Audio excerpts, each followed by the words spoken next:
Welcome to the Grace and Grit podcast, made for women who want their healthiest years to be ahead of them, not behind them. Join your host, Courtney Townley, right now as she breaks down the fairy tale health story you have been chasing all of your life into sensible action steps and lasting change.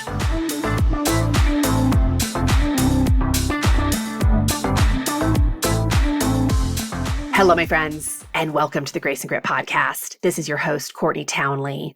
As always, I know there are a million spaces and places where you could be right now, so the fact that you're here, it means a lot, and I'm so happy that you're here.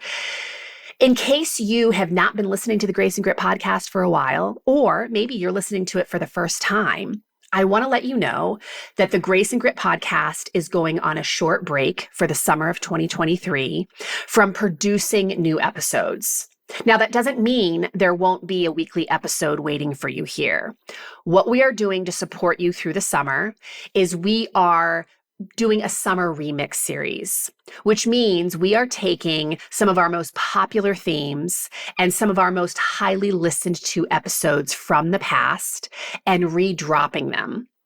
So you absolutely have a ton of content available to you and a lot of support to help get you through the summer. That being said, if you are looking to take what you learn here to a much deeper level and really integrate it into your life, if you are looking to be a part of a robust community of women who are dedicated to developing their self-leadership skills, if you are looking for coaching support, I would invite you to consider joining us inside of our Rumble and Rise community. Rumble and Rise is an amazing incubator of support to help women lead themselves more powerfully in the health arena and well beyond. So you can check out all the details of membership by going to graceandgrit.com/ready to rumble.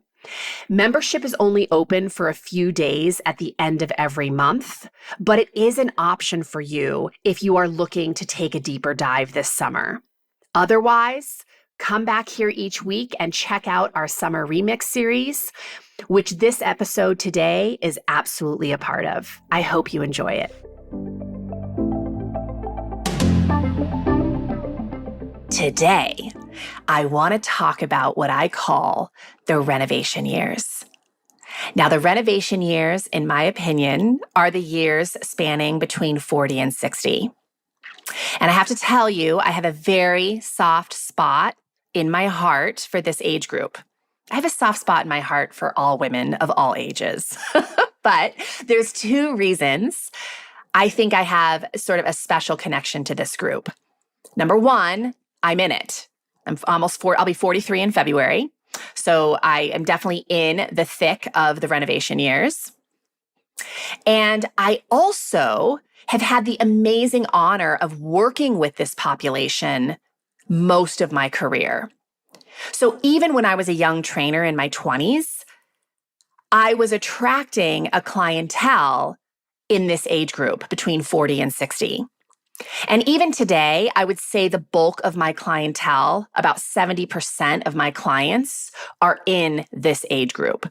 So I work with women in all age groups, but this age group really makes up the bulk of my business. So I feel like I have a strong understanding of the challenges that are presented at this age and stage of life. Why do I call the 40 to 60 the renovation years?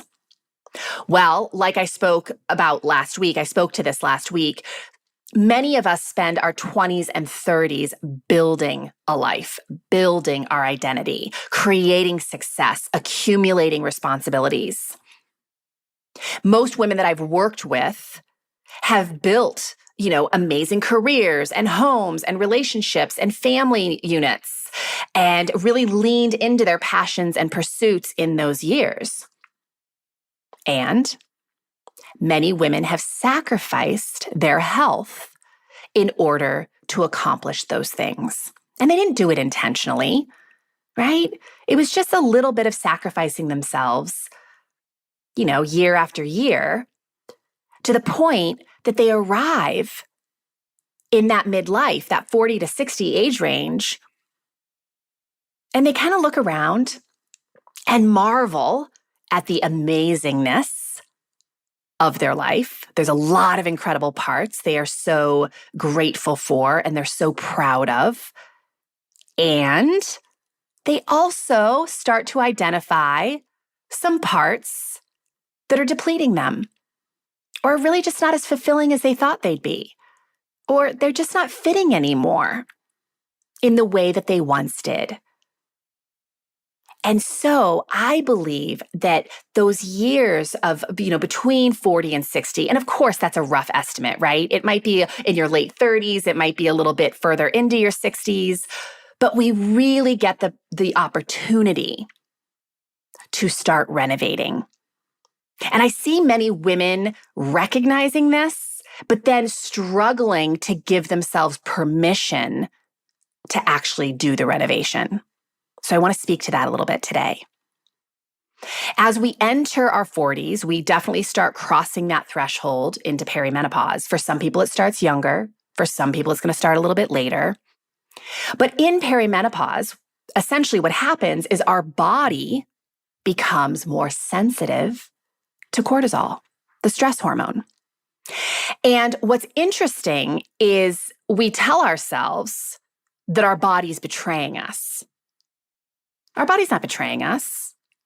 It's just going through a natural hormonal cycle, right? Where progesterone and estrogen start to drop, which leaves us a bit more sensitive to cortisol. So your body is actually doing the best it can to support you based on how you've been treating it. So women in their 40s and 50s are definitely feeling the effects of stress in their life more than ever for two reasons. Number one, their life is likely more stressful than ever because they have more responsibilities than they've ever had. And again, our hormones are not really working in our favor to support stress.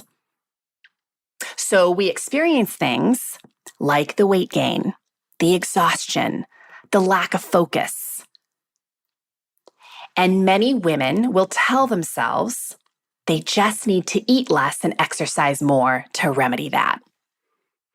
And I want you to know that as a coach, the type of coaching that I do is called causal coaching, right? So I want clients to really get to know what is at the root of the challenges they're facing. Okay, so I don't just put a Band-Aid over things. I really want to get to the root of what is causing the challenges. And when we talk about hormonal disruption and sort of this challenge with having more stress than we've ever had in our life and having less of the hormones that can help us actually manage that stress, again, a lot of women will convince themselves that food and exercise are the answer. And I believe that is part of the answer. But there's a really big part of this conversation that many women are not even considering.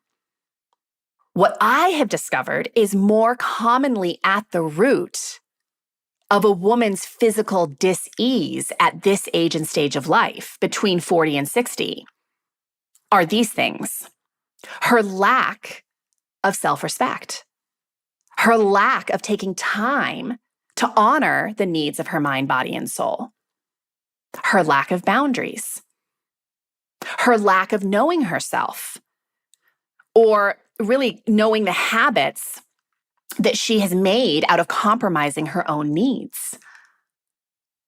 What's at the root of her dis-ease in her body is her belief system around what's possible for her life. Because many women I work with are trying to create a new future based on a past self, and that's never going to work. If you believe what you believed in the past, you're going to create more of that. We have to create new beliefs. I also believe at the root of a lot of discomfort and dis-ease at this age and stage of life is the overflowing to-do list, the unwillingness to simplify. And of course, there's a lot of relationship challenges, a lot of job challenges. Many women are trying to manage so many things at one time, right? Children, careers, aging parents, marriages, households, right? There's a lot for us to take on. So in essence, what I'm trying to say here is the challenges that weigh on us hormonally are far greater than just diet and exercise alone. And as a woman moves into her 40s and 50s and beyond, because she is more sensitive to stress, she is also really presented with this opportunity to look at managing that stress better, to look at what is working for her life and what isn't working for her life. And this is why I call it the renovation years. We can take stock of our life and decide that some things need a little renovation. So I've really come to believe that when a woman crosses into this age and stage of life, not only is she being presented with an opportunity to repair her relationship with herself, but because she's more sensitive to stress than ever, it's a great opportunity to look around again and look at the parts of her life that need to be renovated in order to better manage her total stress load. And here's the truth of it, ladies. If you're in this age bracket, you really have two choices. You can be pissed that your body has become more sensitive to stress, right? Because I do see that a lot where women are just, oh, my body sucks. And, the best of my life is in the past and my body hates me. And, life is just downhill after, entering perimenopause. That's a choice to believe those things. Or you can look at the shift hormonally that's happening in your body at this age and stage of life as a gift. As a gift in allowing you to make some different choices. And the truth of the matter is you're going to have to go through it either way, right? You are not going to avoid perimenopause and menopause. Although some of you might, right? If you had sort of a hysterectomy early on in life, you went through that, at a much earlier stage. But most women are going to have to go through these years. And we have a choice in our belief around these years. One of the ways that I love to kind of explain this to clients is when a woman is pregnant, we all recognize that literally something is being created, right, in the human body. Something new is about to be born, a human being. And hormones are shifting during pregnancy. So we all understand that self-care is going to need to look very different in order to support the growth of that baby, to support the shifting of the hormones. Now, while perimenopause and menopause is not birthing a human, I do believe something new is being born in these years. And if we can learn how to honor the shift of our hormones in the way that we understand that there's an honoring that needs to happen in pregnancy, we will move through these years so much more proactively and so much more gracefully. So, of course, I have a few words of advice to those of you in your 40s to 60 age group. Now, even if you're not in this age group, if you're beyond 60, this is very applicable, right? Because menopause isn't just, happening in our 40s or 50s. It's happening once we enter menopause, we're in menopause the rest of our life. So this is applicable to everybody over the age of 60 and everyone who is younger than 40. I think this is such great stuff to know because it gives you a lot of compelling reasons to take excellent care of yourself in your younger years, okay? So here are some words of advice. First of all, in your 40s and 50s, grant yourself permission to reacquaint yourself with yourself. Many women have sacrificed their relationship with themselves to build relationships with others, right? To focus on the marriage, focus on the kids, focus on the relationships at work. We focus on everyone else to the point of kind of losing ourselves. And what I see a lot of women doing, a lot of my clients doing, is they're dictating to their bodies rather than really communicating with themselves. And I think a big reason we do that, why we dictate and don't communicate, is because communication takes time. And most women don't have time, or at least that's what they tell themselves, right? They're so busy, they don't have time to consider what lights them up anymore or what feels true to them. And what I think is interesting is those of you who are married or in relationships, when your relationship with your partner starts to sort of plateau or get a little bit stale, if you're in a healthy relationship, you're going to identify that and recommit. And what does recommitment look like in a relationship with another person? It looks like making time. Maybe you start going on regular date nights again. Maybe you plan a vacation together, right? But you definitely carve out time in your schedule to spend with the other person. And that's what you need to do with yourself. If you want to repair your relationship with yourself, reacquaint yourself with yourself, you got to carve out time to get to know yourself. So that means carving out time to spend by yourself. Maybe you travel alone. Maybe you plan a weekend trip by yourself. So you can get wildly curious about who you are at this age and stage of life. What lights you up? What doesn't?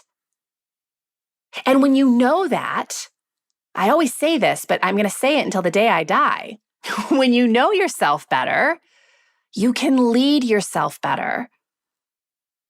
But if you don't take time to get to know yourself at different ages and stages of life, you're not going to lead yourself very effectively. Another piece of advice I have to this age group is recommit to your growth and what you wanted for this life. And maybe what you wanted in your 20s is really different from what you want now in your 40s or 50s, and that's great. But you need to get clear on that. What do you want for your future? I see a lot of women entering their 40s and 50s with the attitude that the best is in the past. Their best body, right? Their best everything. Like just the best of our life is in the past. And if you believe that is true, you will search for evidence that that is true. You could choose to believe that your best is yet to come. And I'm going to choose to believe that. And when you believe that your best is yet to come, you are going to seek out evidence for that. You are so much better equipped to step into the woman that you have always wanted to be at this age and stage of life because you have more understanding of life. You have more skills. You've made more mistakes. You're more resilient. I have witnessed so many women stepping fully into their power in this age bracket and beyond. But it's a choice, right? It's a choice in how we choose to think about this age and stage of life. I recently posted a little meme inside the Women of Grace and Grit Facebook community, and it said, it was from Joan Rivers, who I adore. I've always been a fan of Joan Rivers. I was so bummed when she passed away. But the quote was, "I wish I could tell you it gets better, but it doesn't. It doesn't get better. You get better." And that's really what I'm speaking to here, is that by the time you've arrived in your 40s and 50s, you are so much better to handle, right? You're so much better equipped to handle the complexities of life because you've lived a lot of life. Another piece of advice I have is be honest about how much stress you're really carrying, about your total stress load. And here's the truth. Stress is it can be a really great thing, right? It's what creates growth. But stress is great until it isn't. Because if we have so much stress packed into our life that we're suffocating beneath it, that's problematic. And it's especially problematic in our 40s and 50s when, again, our hormones are not really positioned to be handling buckets of stress, right? You can definitely navigate stress well, gracefully. You can definitely learn how to better manage stress, but you have to be willing to take responsibility where you can. Otherwise, you are going to suffer unnecessarily. And I do believe that learning how to manage stress at this age and stage of life during these renovation years really requires that we make some hard choices. And I always call this kind of trimming the fat, trimming the things out of our life that are not supporting life. So these are tough conversations. The career that you've kind of had resentment and loathing around for the past 15 to 20 years. The marriage, right, that's been fading and crumbling for years and is now really in a position that you don't even recognize it anymore. Maybe there's some friends in your life that you've outgrown. Maybe there's things that have been pressing on your heart for decades that you still have not granted yourself permission to explore. These are the hard choices I'm speaking of. And please don't hear me saying that if you do identify that you've hated your job for 20 years or your marriage is falling apart, it doesn't mean you got to get rid of those things. It doesn't mean you have to quit your job or get a divorce. It could mean those things. But it could also mean that you need to be proactive about looking for the ways in which you can change your relationship with those things. Because I'm all for throwing in the towel at the right time. But the right time is never when you haven't made a fierce effort. You want to know that you did everything you could to salvage that thing before you walk. So what things can you do to mend the parts of your life that feel off kilter? Where can you take responsibility? That's a great question to be asking. I also want to stress that at this age and stage of life, I think many women are rumbling with this idea that people have expectations of them that they don't want them to have anymore. In essence, women are recognizing that they need to reteach people how to treat them. The amazing thing about being an adult is that you get to change at any point. But women have a really hard time doing this because they're so concerned with how it will affect everyone around them. I have women who will cook 2 separate dinners at night, which is crazy to me because their family doesn't want to eat the way that they're eating because they don't like it. And in my opinion, I'm like, well, if you're cooking dinner, why should anybody have a say in what you're cooking? right? Or women really struggle to grant themselves more time to be just with themselves and to be alone. They feel guilty about that. And here's why. I really think what's at the root of that is we have trained people in our life to have certain expectations of us based on how we've been moving through the world in the past, right? We basically trained people what to expect from us. But you get to reset those expectations at any time. Is everyone going to love it? Probably not. Right? People don't want to see, they don't want you to change. If it's working for them, why would they want you to change?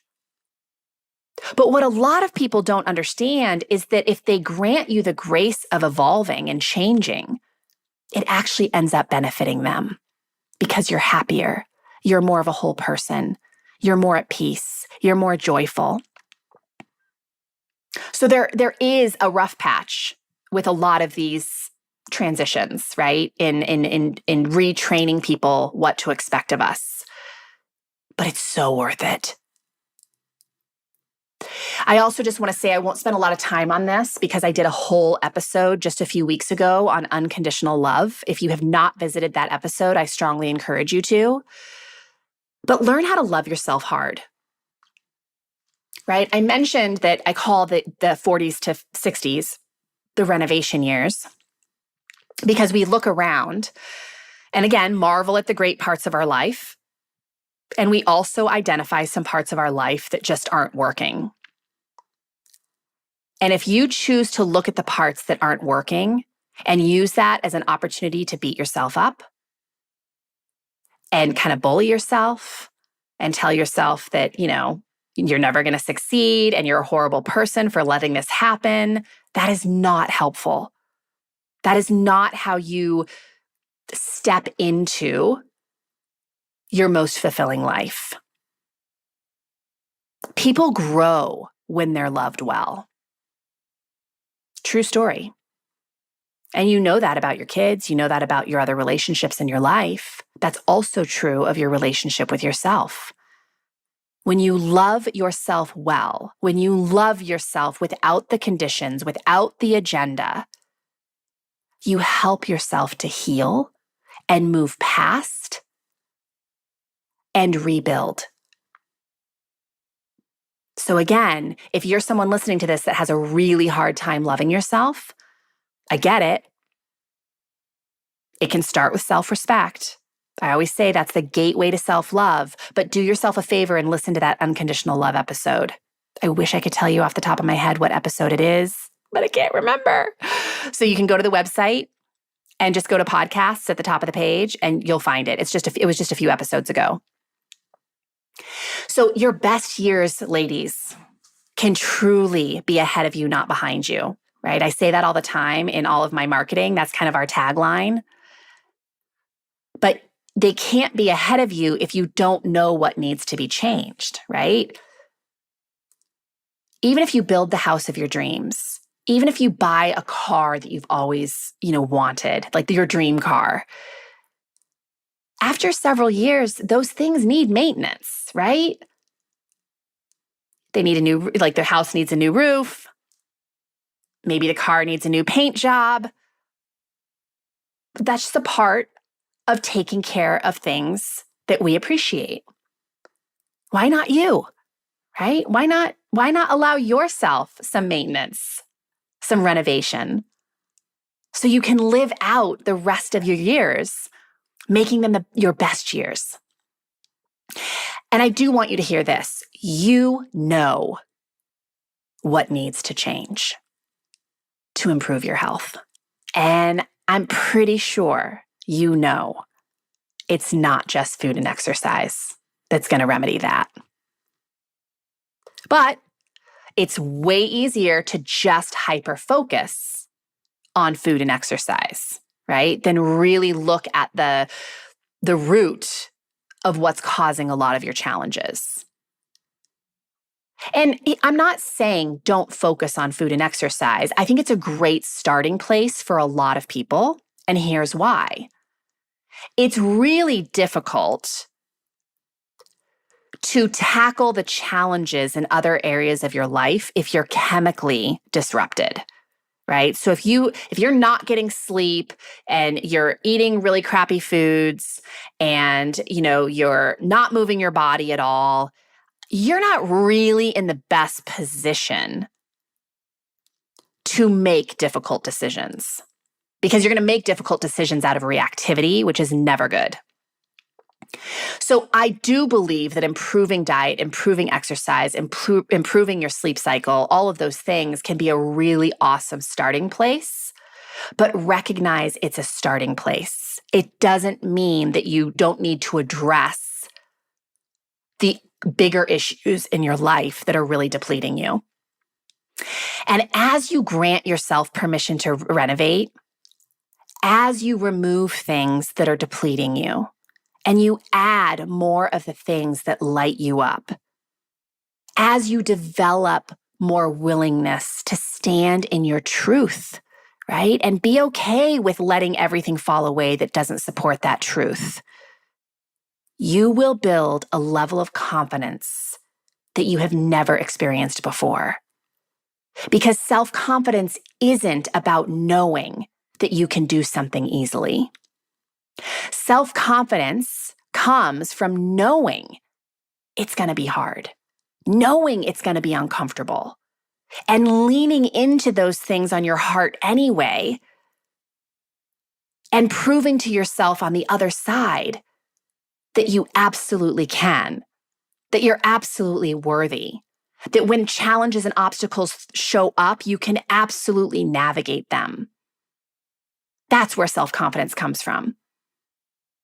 You aren't born confident, right? You aren't born with a certain amount of self-confidence. You kind of earn your self-confidence as you are willing to move through life and make hard choices and lean into the things that really feel true and authentic to you. And I know this whole conversation may seem so off kilter for those of you coming into a podcast talking about health, right? But I am such a firm believer that this is the stuff that really matters. Food and exercise is a part of it, right? Getting enough sleep. Good Lord, I've done a lot of podcasts on the power of sleep. Being hydrated. But really acknowledging what is serving us in our life and what needs to be let go or what needs to be renovated, because it's not always a matter of letting it go. It's just reworking it, recalibrating it. And I feel like this age and stage of life between 40 and 60 is really such an opportunistic time to do that. Partly because of your hormones, partly because of all the responsibilities you carry at that age and stage of life. But you can look at it as a curse, or you can look at it as a blessing. And I strongly encourage you to embrace the latter. It is a blessing.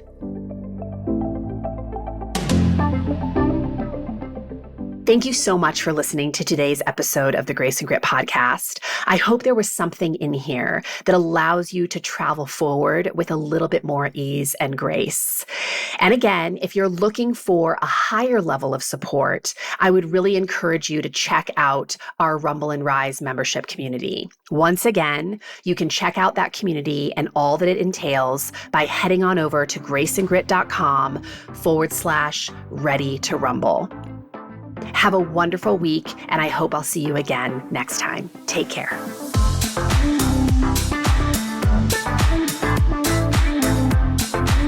Thank you for listening to the Grace and Grit podcast. It is time to mend the fabric of the female health story, and it starts with you taking radical responsibility for your own self-care.